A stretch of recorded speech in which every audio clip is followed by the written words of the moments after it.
The MGX Freedom Gundam.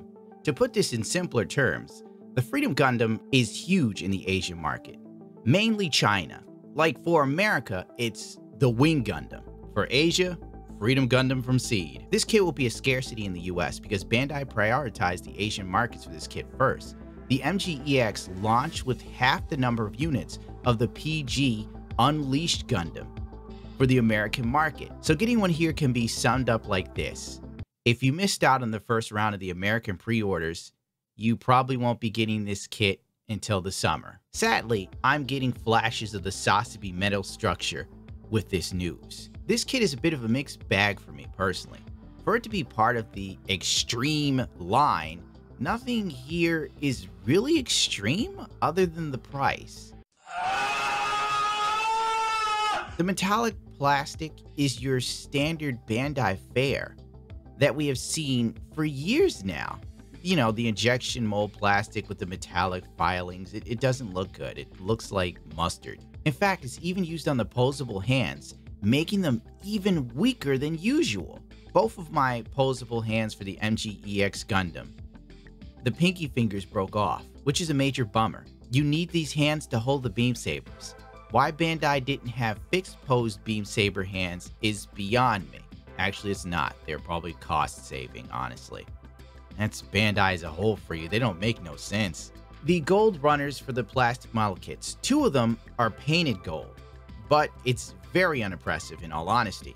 It looks like a dull bare plastic, yet it's painted. Weird. I grabbed a second kit. If it gets here in time, maybe I'll pull up some footage to show you what the runners actually look like. If not, oh well. And the last one is the plated gold. It's also not very impressive. In fact, it's underwhelming. I was expecting something on the level of the Phoenix Gundam PG plated gold parts. The whole point of this line is that it's supposed to be the extreme point of articulation and design, but nothing here seems extreme. In fact, it seems a bit like cost cutting. Which I guess if we're looking at the new COVID world, it makes sense. It's nice, but it's far from extreme. A painter will look at everything here, especially the gold, and immediately strip it because frankly, it's all underwhelming. But due to a lack of time, I decided to keep the plated gold, so you have some idea of what it actually looks like in real life after it's been built. And I was short on time. The build is your standard fare with Bandai model kits. I'd personally say I tend to zone out while cleaning parts and getting them ready for paint, so maybe my viewpoint isn't exactly the be-all end-all. I know I'm not infallible, but once painted and put together, the MGEX kit is indeed beautiful. It's almost criminal to put the armor parts on it.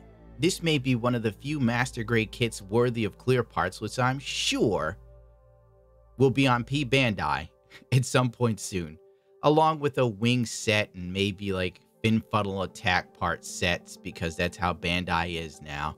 It's physical DLC.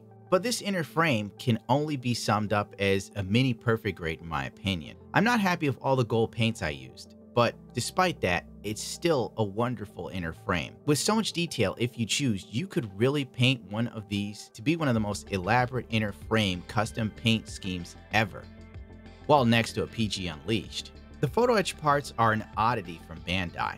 The adhesive on the back isn't sticky enough in my opinion for the average builder, because they would use their fingers to get the parts off, and then they'd get their finger oils all over the adhesives, leading to the photo etch parts being less sticky and falling off after putting them on. Whereas to normal photo etch parts that you get from third parties, you have to use glue and be semi-competent with your building. And this kit is meant for the casual builder and not someone huffing resin dust such as myself.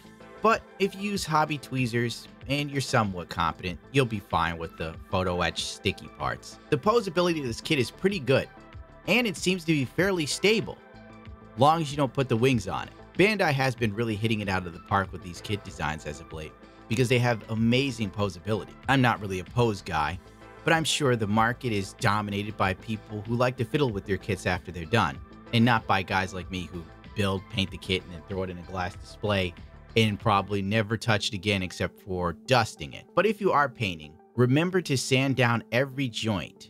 Too much friction will cause parts to break. Bandai has been using a styrene plastic, I think. That is great for detail, but it can't deal with a lot of stress. I learned this from Stormtrooper part making. But my point is, the layers added by paint can become issues and cause stress breaks inside of the model kit. Since I wasn't in the mood to break another Bandai kit, I kept an eye on this with the MG-EX. I have to say that I'm glad Bandai left the option for clear parts when it came to the head and eyes.